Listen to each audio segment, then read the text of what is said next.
অষ্টম শ্রেণীর শিক্ষার্থীরা, আমরা আজকে তোমাদের 8.1 অনুশীলনীর 13 পার্টের ক্লাসটা করছি। আগের পার্টগুলো যারা দেখোনি ভিডিওর নিচে ডেসক্রিপশন বক্সে লিংক দেওয়া থাকবে, সেখান থেকে দেখে নেবে। আজকে আমরা দুটো জিনিস করব, ট্রাপিজিয়াম ক্ষেত্রের ক্ষেত্রফল নির্ণয়ের সূত্র প্রতিপাদন প্লাস রম্বস ক্ষেত্রের ক্ষেত্রফল নির্ণয়ের সূত্র প্রতিপাদন। তো যে কোনো সূত্রের প্রতিপাদন করতে গেলে আসলে সূত্রটা জানতে হয়। আমরা রাফে আসলে সূত্রটা লিখে দিয়েছি, তোমাদের এইখানে করতে গেলে এটা লেখা যাবে না।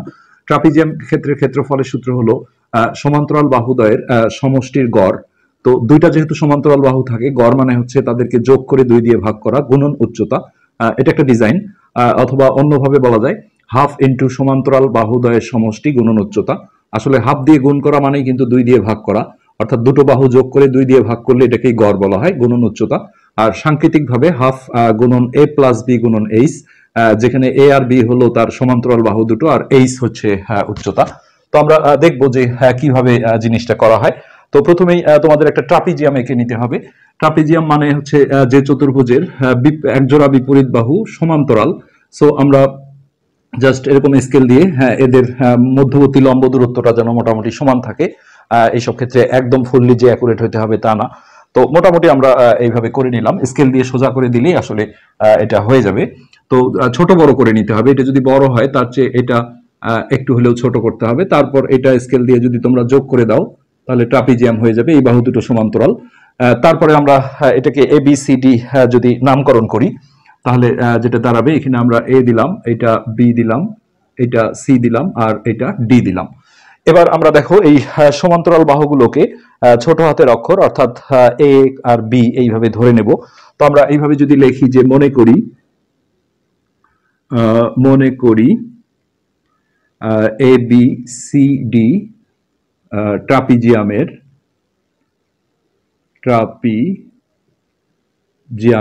কোন বাহু দুটো সমান্তরাল ছিল আমরা সেটা বলবো, যে এ বি, আর এইটা সমান্তরাল চিহ্ন, সমান্তরাল হচ্ছে সিডি। আর এ বি কে আমরা একটা ছোট হাতের অক্ষর অর্থাৎ যদি এ ধরে নেই, আর সিডি কে আমরা হচ্ছে যে ছোট হাতের অক্ষর একটু বি ধরে নেই, তাহলে আমাদের ক্যালকুলেশন গুলোতে একটু সুবিধা হবে।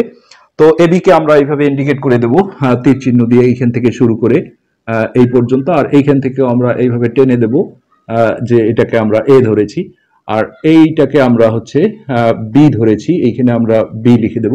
তো এই দুটো বাহুকে আমরা এ আর বি এইভাবে ইন্ডিকেট করে নিলাম। আর এদের এই সমান্তরাল সরলরেখার মধ্যবর্তী লম্ব দূরত্ব, তোমরা জানো সমান্তরাল সরলরেখার মধ্যবর্তী লম্ব দূরত্ব সবসময় সমান হয়। তারপরে আমরা এই যে কোনো জায়গায় দিতে পারি, আমরা এইখান থেকে ডি থেকে জাস্ট এটা সোজা করে দিতে হবে স্কেল দিয়ে খাড়া করে। এখান থেকে সি থেকেও একটা এইভাবে খাড়া করে দিবে, এটা এইচ অর্থাৎ উচ্চতা হিসেবে ধরা হচ্ছে, কেননা এটা একই মাপ হবে। তো এই জায়গায় আমরা যদি বলি যে এদের লম্ব দূরত্ব, এদের বলতে ওই সমান্তরাল সরলরেখা দুটোর, তো এদের লম্ব দূরত্ব এটাকে আমরা এইচ ধরে নিলাম। তো এখন আমরা যে কাজটা করব, যে এখানে একটা কাজ আছে, সেটা হচ্ছে যে এই সি বিন্দু দিয়ে এইটার সমান্তরাল করে এখানে একটা সরলরেখা আঁকতে হবে। এটাও তোমরা স্কেল দিয়ে জাস্ট মোটামুটি যেন সমান্তরাল হয় এরকম আঙ্গিকে একটা এঁকে নেবে। তো আমরা আনুমানিক এঁকে নিচ্ছি। তো এটা আমরা ই নাম দিলাম। তো এখন আমরা বলবো যে সি বিন্দু দিয়ে এটা ডিএ অথবা এডি যে কোনো একটা বলা যাবে, সমস্যা নেই। তো সি বিন্দু দিয়ে আমরা যদি চিহ্ন দিয়ে লিখি তাহলে এইভাবে লিখবো যে ডিএ সমান্তরাল সিই আঁকি। তো এই জিনিসটা আঁকার সাথে সাথে এটা আমাদের পরবর্তীতে সম্পাদ্যে গিয়েও কাজে লাগবে, যে একটা ট্রাপিজিয়াম থেকে যখন এই শীর্ষবিন্দু থেকে যখন এটা সমান্তরাল করে আঁকা হয়, এটা কিন্তু একটা সামান্তরিক হয়ে যায়, এই বিপরীত বাহুগুলো সমান এবং সমান্তরাল হয়ে যাবে এবং একটা সামান্তরিক হয়ে যাবে অটোমেটিক। তো এখানে আমরা এখন বলে দিতে পারবো যে এই সিডি যে চতুর্ভুজটা থাকলো এ সি ডি, এটা একটা সামান্তরিক হয়ে যাবে। এখানে আমরা লিখবো যে অতএব এ ই সি ডি একটি সামান্তরিক। তো আমরা জানি যে সামান্তরিকের কি বিপরীত বাহুগুলো সমান এবং সমান্তরাল হয়, অর্থাৎ এই আর সিডি তাহলে সমান হবে, অর্থাৎ এই এর মান হচ্ছে বি বলা যায়। আমরা এখানে যদি সেগুলো লিখে রাখি আমাদের সুবিধা হবে। এই সমান হচ্ছে বি, যেহেতু এটার মাপে। আর এটার আসলে কোনো নাম ছিল না, এটা আমাদের এখানে প্রয়োজনও নাই, এই সমান বি। এখন এই পুরোটা, এই এবিসিডি পুরো ক্ষেত্রটা একটা ট্রাপিজিয়াম ক্ষেত্র ছিল। তো এই পুরোটার ক্ষেত্রফল মানে হচ্ছে ভিতরে যারা যারা থাকবে তাদের ক্ষেত্রফল বের করে আমরা যদি সেগুলো যোগ করি তাহলে এই পুরো ট্রাপিজিয়ামের ক্ষেত্রফলের সমান হবে। আমরা এই সূত্রটা ইউজ করব না, এই সূত্রটা আসলে প্রতিপাদন করব, আমরা তৈরি করব সূত্রটা।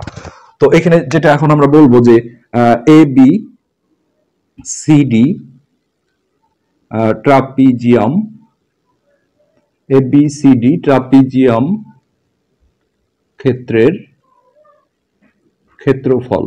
তো এর ভিতরে আমরা অনেক কিছু দেখছি, কিন্তু আমরা এত কিছু নেব না। আমরা যদি এই সামান্তরিকটা নেই তাহলে এই স্পেসটা পুরো হয়ে যায়, আর এই পাশে এই ত্রিভুজটা যদি আমরা নেই তাহলে এই স্পেসটা হয়ে যায়। তাহলে এই দুটো যোগ করলে কিন্তু পুরো ট্রাপিজিয়ামের ক্ষেত্রফলটা চলে আসে। সো এখানে আমরা লিখবো যে এইসিডি সামান্তরিক ক্ষেত্রের ক্ষেত্রফল, এইসিডি সামান্তরিক ক্ষেত্রের ক্ষেত্রফল এর সাথে আমরা যোগ দেব এখানে যে ত্রিভুজটা আছে, অর্থাৎ বিসিই বিইসি সিইবি, ত্রিভুজের সময় যে কোনো ভাবে লিখলেই কোনো সমস্যা নেই। বিইসি ত্রিভুজ ক্ষেত্রের ক্ষেত্রফল। তো সিম্পলি এটা থেকে আমাদের সূত্রটা তৈরি হয়ে যাবে। তোমরা সামান্তরিকের ক্ষেত্রফল সপ্তম শ্রেণীতেও পড়েছো, যে ভূমি গুণন উচ্চতা। তো এখানে আমাদের দেখো এই সামান্তরিকটা যেটা ছিল এইসিডি, এর ভূমি হিসেবে এটাকে আমরা ধরবো বেসটা। তাহলে ভূমি গুণন উচ্চতা হলে হচ্ছে এই গুণন উচ্চতা হলো এইচ।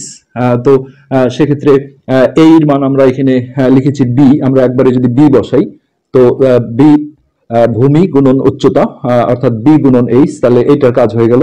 নেক্সট ত্রিভুজের ক্ষেত্রফল তোমরা সেই পঞ্চম শ্রেণী থেকে পড়ে আসছো, হাফ গুণন ভূমি গুণন উচ্চতা।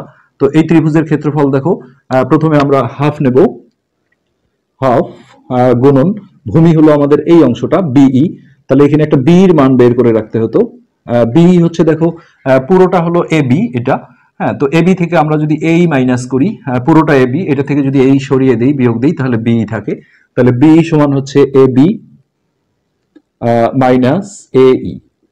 তো সিম্পলি এ বির মান আমরা ধরেছিলাম এ, ছোট হাতের এ, মাইনাস এই কে আমরা বি মান বের করেছি এখানে বি, তাহলে বি এর মান বলা যায় এ মাইনাস বি। অর্থাৎ এই ত্রিভুজটার ভূমি হচ্ছে বিই, তাহলে বি এর বদলে আমরা, যেহেতু এটা প্লাস মাইনাস যুক্ত রাশি, ব্র্যাকেট দিয়ে বসাতে হবে এ মাইনাস বি। তাহলে এটা হলো হাফ গুণন এটা হলো ভূমি, আর উচ্চতা ওই এইচটাই হবে, ত্রিভুজের মাঝখানে হতে পারে উচ্চতাটা, তো গুণন এইচ। তো এটা থেকে আমরা এখন জাস্ট জিনিসটাকে ক্যালকুলেশন করব। এটা গুণ করলে বিএইচ হবে, প্লাস এখানে হাফ থাকলো, আর এই এইচটাকে যদি আমরা আসলে গুণন মানে এখানে সামনেই ভাবি তাহলে আমাদের করতে সুবিধা হবে, হাফ এইচ ইন্টু এ মাইনাস বি। এবার আমরা হাফ এইচ দিয়ে ভেতরটা গুণ করে দিই, বিএইচ এটার সাথে এটা গুণ করলে হবে হাফ এ এইচ, আর এটা প্লাস মাইনাসে মাইনাস, হাফ হাফ বিটা আমরা আগে লিখবো বিএইচ। তো এইখানে দেখো এটা পূর্ণ সংখ্যা এক ধরতে হবে, অর্থাৎ একটা বিএইচ থেকে যদি হাফ মানে অর্ধেক বিএইচ বিয়োগ দেওয়া যায় তাহলে কি আরো অর্ধেক বিএইচ থাকে, অর্থাৎ এটা থেকে এটা বিয়োগ করলে হাফ বিএইচ থাকবে। তো এইখানে আমরা লিখবো হাফ বিএইচ, আর এটা আমরা ঠিক রাখলাম হাফ এএইচ। তো এই দুটোর মধ্যে থেকে আমরা হাফ এইচ কমন যায়, হাফ এইচ যদি কমন নেই তাহলে এখানে থাকে বি, আর এখানে হাফ এইচ চলে গেলে থাকে এ। এটাই জাস্ট আমরা সাজিয়ে লিখলে এটা আগে দেব হাফ এইচ, তাহলে এ প্লাস বি। দেখো আমাদের এই প্যাটার্নটা চলে আসছে অলরেডি, যেখানে এ আর বি ছিল আমাদের সমান্তরাল দুটো বাহু। জাস্ট এখন আমরা সূত্রটাকে একটু ফিনিশিং দিয়ে দেবো, তাহলে কিন্তু আমাদের জিনিসটা হয়ে যাবে। অতএব ট্রাপিজিয়াম ক্ষেত্রের ক্ষেত্রফল আমরা জাস্ট এইটা লিখবো, যেহেতু বই এটা লিখেছে। আসলে দ্বিতীয়টা আর একটা ডিজাইন, জাস্ট সেটা লিখলেও হবে। ট্রাপিজিয়াম ক্ষেত্রের ক্ষেত্রফল সমান, আমরা বলবো যে সমান্তরাল বাহুদ্বয়ের সমষ্টির গড়, অর্থাৎ এটা যেহেতু 2 দিয়ে ভাগ করা হয়েছে, নিচে থাকা মানে ভাগ, তো আমরা সেটাই লিখি যে সমান্তরাল বাহুদ্বয়ের, আসলে শুধু গড় বললেও হয়, সমষ্টির গড় বলার প্রয়োজন হয় না, বইয়ে লিখেছে তাই আমরা লিখছি সমষ্টির গড়। আর এটা গুণন অবস্থায় আছে হচ্ছে উচ্চতা, তো গুণন উচ্চতা। আমরা কিন্তু এইটাও লিখতে পারি একই বিষয়, যে হাফ ইন্টু সমান্তরাল বাহুদ্বয়ের সমষ্টি গুণন উচ্চতা। তো এটাই হলো ট্রাপিজিয়াম ক্ষেত্রের হচ্ছে যে ক্ষেত্রফল নির্ণয়ের সূত্রের প্রতিপাদন।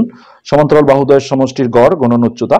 আসলে দুই ফর্মেই জানতে হবে, কখনো এমসিকিউ এর টিক চিহ্ন আসলে এইভাবেও দিতে পারে যে কোনটি ট্রাপিজিয়াম ক্ষেত্রের ক্ষেত্রফলের সূত্র। তো এটাও জানতে হবে, এটাও জানতে হবে। তো আসলে সূত্রটা মুখস্থও রাখতে হবে। এমসিকিউ এ দেখা যায় যে এইভাবে সূত্র বের করার তোমার সময় থাকবে না, জিনিসগুলো দেওয়াই থাকবে, সমান্তরাল বাহু দুটোর মাপ দেওয়া থাকবে, উচ্চতা দেওয়া থাকবে, ক্ষেত্রফল চাবে। হ্যাঁ, তখন সূত্রটা মুখস্থ অবশ্যই রাখতে হবে, সেখানে মান বসিয়ে দিয়ে ক্যালকুলেশন করলে বের হয়ে আসবে। তো এই পার্টে আমরা এখন যেটা দেখবো সেটা হচ্ছে একইভাবে রম্বস ক্ষেত্রের ক্ষেত্রফলের সূত্র আমরা কিভাবে প্রতিপাদন করতে পারি। তো এবার আমরা রম্বস ক্ষেত্রের ক্ষেত্রফলের সূত্র প্রতিপাদন করব। তো এই সূত্রগুলো প্রতিপাদন করতে গেলে আমরা আগেও বলেছি যে সূত্রগুলো আসলে আগে জানতে হয়। তো এখানেও দুইটা ডিজাইন আছে, দুইভাবে বলা যায়। রম্বস ক্ষেত্রের ক্ষেত্রফল সমান কর্ণদ্বয়ের গুণফলের অর্ধেক। অর্ধেক মানে একটা জিনিসকে দুই দিয়ে ভাগ করা, সো বা হাফ দিয়ে গুণ করা, একই বিষয়। হ্যাঁ, তো অথবা অন্যভাবে বলা যায় হাফ গুণন কর্ণদ্বয়ের গুণফল। তো এই দুইটা প্যাটার্ন আমরা বইয়ে মনে হয় এইটা ইউজ করেছে, কিন্তু কখনো এটাও প্রয়োজন হয়। তো আমরা প্রথমে যদি একটা রম্বস এঁকে নিই, জাস্ট চারটা বাহু সমান হতে হবে, এটা আশা করি তোমরা আঁকতে পারবে। এখানে আমাদের আসলে বোর্ডে সেইভাবে দেখানোটা একটু টাফ। তো স্কেল দিয়ে জাস্ট তোমরা যদি চারটা বাহু এইভাবে সমান করে নাও, তাহলেই রম্বসটা হয়ে যাবে। আমরা আনুমানিক নিচ্ছি যে এটা যত সেমি, এটাও তত সেমি, এটাও তত সেমি, এটাও তত সেমি, এইভাবে আনুমানিক স্কেল দিয়ে তোমরা করে ফেলবে এ বি সি ডি। তো এই এবিসিডি আমরা একটা রম্বস ধরে নিলাম, আর এর দুটো কর্ণ লাগবে, যেহেতু সূত্রটা কর্ণ রিলেটেড, এগুলোকে কর্ণ বলা হয়, এসি আর বিডি। এদেরকে আমরা ও বিন্দুতে ছেদ করালাম। এখানে আমরা লিখবো যে মনে করি এবিসিডি রম্বসের এসি ও বিডি কর্ণদ্বয়, দ্বয় মানে দুটো, কর্ণদ্বয় পরস্পর ও বিন্দুতে ছেদ করে, পরস্পর ও বিন্দুতে ছেদ করে। তো এটা আমাদের প্রথমত ভূমিকা থাকলো। এবার এই কর্ণগুলোকে আমরা ছোট হাতের অক্ষর দিয়ে ধরে নেব। এসি সমান আমরা এ ধরলাম, এটা আমাদের ক্যালকুলেশনের সুবিধার জন্য, আর বিডি সমান বি ধরলাম, যেটা ট্রাপিজিয়ামের ক্ষেত্রে আমরা সমান্তরাল বাহু দুটোকে এইভাবে ধরে নিয়েছিলাম। তো এখন তোমাদের দেখো হচ্ছে যে 5 উপপাদ্যে তোমরা পড়েছো যে রম্বসের কর্ণদ্বয় পরস্পরকে সমকোণে সমদ্বিখণ্ডিত করে, অর্থাৎ এই টুকরোগুলো যেমন সমান হয় এও আর সিও, আর এদিকে বিও আর ডিও, এটা হলো সমদ্বিখণ্ডিত করা। আর সমকোণে সমদ্বিখণ্ডিত মানে এখানে যে চারটা কোণ আছে, অর্থাৎ এও বি, ওকে মাঝখানে রেখে বিও সি, তারপরে সিওডি বা ডিওসি, আর একটা এওডি বা ডিওএ, এই চারটার প্রত্যেকটা কিন্তু এক সমকোণ। এই বিষয়টাকে বলা হয় সমকোণে সমদ্বিখণ্ডিত করা। তো এইটা যদি সমকোণ হয়, প্রতিটা ত্রিভুজের ক্ষেত্রেই দেখো এটা যদি সমকোণ হয়, তাহলে এই একটা ত্রিভুজের একটা কোণ সমকোণ হলে আমরা তাকে সমকোণী ত্রিভুজ বলতে পারি। এখানে আমাদের সেই থিমটা কিন্তু প্রয়োজন হবে। তো এখানেও আমরা দেখবো যে টোটাল রম্বসটার মধ্যে আসলে কি আছে। হ্যাঁ, এই টোটাল রম্বসটার মধ্যে দেখো অনেকগুলো ত্রিভুজ আছে। এইটাও একটা ত্রিভুজ, চারটা ত্রিভুজ আছে দেখা যাচ্ছে, কিন্তু আমরা এতগুলো না নিয়ে আমরা যদি এসি কে স্ট্যান্ডার্ড ধরে আমরা রাফে যদি চিত্রটাই আরেকবার দেখাই তোমাদের, যেখানে আমরা বিডি না দিয়ে শুধু দেখো এসি দিচ্ছি, তাহলে তোমাদের বুঝতে সুবিধা হবে জিনিসটা। তোমরা বিডি দিয়েও করতে পারো, যে কোনো একটা, এটা রাফে বোঝার জন্য। তো সেক্ষেত্রে এই এসি দিয়ে দেখো রম্বসটা দুইটা ত্রিভুজে বিভক্ত হয়ে গেছে। একটা হলো এবিসি ত্রিভুজ, বা ত্রিভুজের নামে আমরা আগেও বলেছি তিনটা অক্ষর থাকলেই হলো এসি বি বিসি এ সবই হবে, আর এটা হলো এডিসি বা এসিডি ত্রিভুজ। তো এই দুইটা ত্রিভুজের ক্ষেত্রফল আমরা বের করে যদি যোগ করে দেই, তাহলেই কিন্তু এই টোটাল রম্বসের ক্ষেত্রফল বের হয়ে যাবে। ঠিক একইভাবে আমরা এসি না নিয়ে যদি চাই যে আমরা বিডি দিয়ে করব, হ্যাঁ, তাহলেও সেটা সম্ভব, একই রেজাল্ট আসবে এ বি সি ডি। এখানে আমরা যদি বিডি দিয়ে করি, তাহলে ত্রিভুজ আসবে আমাদের এবিডি আর একটা বিসিডি। এই দুটো ত্রিভুজের ক্ষেত্রফল বের করে আমরা যদি যোগ করে দিই, তাহলে টোটাল রম্বসটার ক্ষেত্রফল আমরা পেয়ে যাব। এখন আমরা এরকম একটা লাইন লিখবো যে এবিসিডি রম্বস ক্ষেত্রের ক্ষেত্রফল,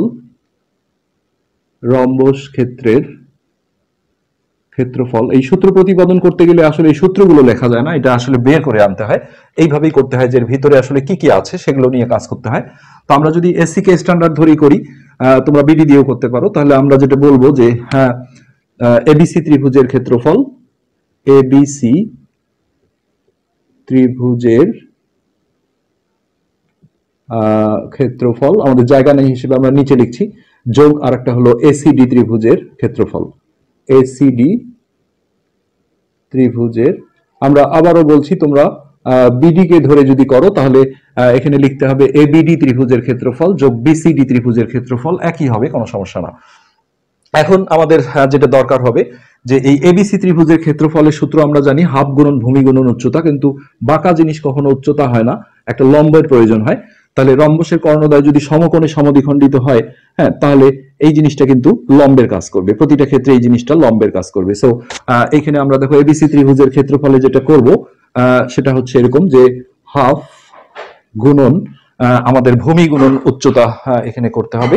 তো এই ভূমি গুণন উচ্চতার ক্ষেত্রে আমরা মনে রাখবো যে কর্ণটাকে আমরা ভূমি হিসেবে ধরবো, অর্থাৎ এই এসি বা বিডি দিয়ে করলে বিডিটা, তো এসি কে আমরা নামকরণ করেছিলাম ছোট হাতের এ দিয়ে, তাহলে হাফ গুণন ভূমি গুণন উচ্চতা হবে, দেখো এই যে লম্বটা আছে এখানে, এটা কিন্তু লম্ব, এটা প্রতিটাই আমরা বলেছি যে মাঝের কোণগুলো প্রত্যেকটা সমকোণ, তো এটাও লম্ব, এটাও লম্ব, হ্যাঁ, এটাও সবগুলোই লম্ব। তো আমরা এসির উপর যদি ধরি তাহলে এটাও একটা লম্ব, এটাও একটা লম্ব। তো এবিসি ত্রিভুজের ক্ষেত্রফলে আমরা হাফ গুণন ভূমি গুণন উচ্চতা হিসেবে এখানে ও ছিল, তো এই ওডিটাকে ধরবো আমাদের উচ্চতা। আমরা আপাতত একবারে না করে একটু লিখছি যোগ এসিডি ত্রিভুজের ক্ষেত্রফল যখন আমরা বের করব এই ত্রিভুজটা, এখানে আমাদের একটু মিস্টেক হয়েছে মনে হয়, এসিডি ত্রিভুজের যখন ক্ষেত্রফল বের করব এখানেও দেখো হাফ থাকবে গুণন ভূমি, এটাই কাজ করবে এসিটা, যেটা এসি কে আমরা আসলে এ ধরেছিলাম, আমরা সরাসরি সেই এটাই যেহেতু এখানেও বসিয়েছি, এসিটা আমরা না লিখে সরাসরি এটা বসাচ্ছি, হাফ গুণন ভূমি গুণন। তো এই এসিডি ত্রিভুজের ক্ষেত্রফল হবে ওডি, এটা আমরা একটু মিস্টেক করেছি। আর এবিসি ত্রিভুজের যে ক্ষেত্রফলটা, এটা এবিসি এই পাশে ছিল, তো এর উচ্চতা এইটা কাজ করবে, অর্থাৎ ওবি ওবি। আর এসিডির ক্ষেত্রে উচ্চতা হবে এইটা লম্বটা, এই মাঝের লম্বটা, অর্থাৎ ওডি ওডি। তো এই এখন আমরা দেখো কি করব, এইখানে হাফ থাকলো আর এইখানে এটা থাকলো, আর ওবির বদলে আমরা কি লিখবো, যেহেতু রম্বসের কর্ণদ্বয় সমদ্বিখণ্ডিত হয়, অর্থাৎ এই টুকরোগুলো সমান, এই টুকরো আর এই টুকরাও সমান, তো এই টুকরা আর এই টুকরা যদি সমান হয় তাহলে পুরোটা হলো বিডি, তাহলে বিডির অর্ধেক এইটা বা এটা, তো বিডি কে আমরা যেহেতু বি ধরেছিলাম তার অর্ধেক হবে বি/2, হ্যাঁ, তাহলে এই আমরা ওবির বদলে হচ্ছে বি/2 বসালাম। ঠিক একইভাবে এইখানে হাফ, এটা আমরা ঠিক রেখে ওডির বদলেও, ওডি যেহেতু বিডির অর্ধেক, হ্যাঁ, তো এই ওডির বদলেও আমরা এটা গুণ দেওয়া না দেওয়া সমান কথা, এখানে বি/2 বসিয়ে দিলাম। তো নেক্সট এবার আমাদের দেখো ক্যালকুলেশন করলেই কিন্তু আমাদের পুরো জিনিসটা আমরা পেয়ে যাব সুন্দরভাবে, যে রম্বসের ক্ষেত্রফলের আসলে সূত্রটা কি। তো এখন আমরা আস্তে আস্তে দেখো ক্যালকুলেশনে চলে যাচ্ছি। তো এই ক্যালকুলেশন করতে গেলে আমাদের যেটা করতে হবে, আগে ভিতরের এই গুণনের কাজগুলো আমরা সেরে নেব। এটা গুণ করলে দেখো লবের সাথে লব গুণ হয়, অর্থাৎ এই এক এ আর বি গুণ করলে একের কোনো ভ্যালু নেই, এটা এ বি হবে, আর হরের সাথে হর গুণ হলে 2 দুগুণে 4 হয়ে যায়।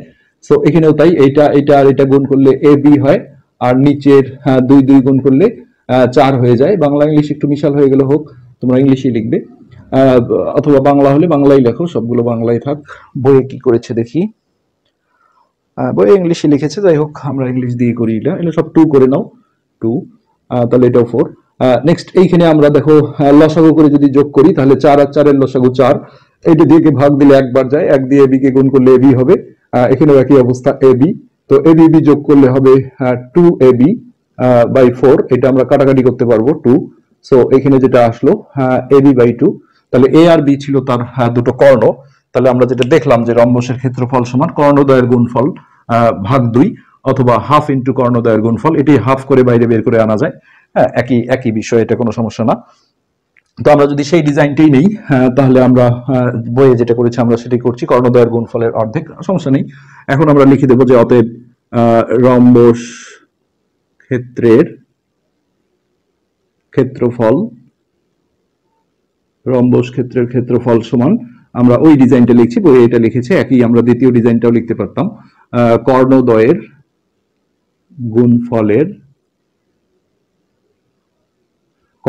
গুণফলের অর্ধেক।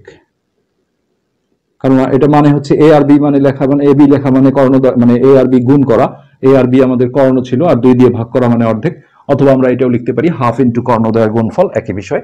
তো আশা করি তোমরা বুঝতে পেরেছো। নেক্সট পার্টে আমরা তোমাদের এদিকে মোটামুটি সব শেষ, আমরা কাজের কিছু উপপাদ্য বাকি রয়েছে, আমরা সেগুলো সলভ করব। আজকে পর্যন্তই, ধন্যবাদ।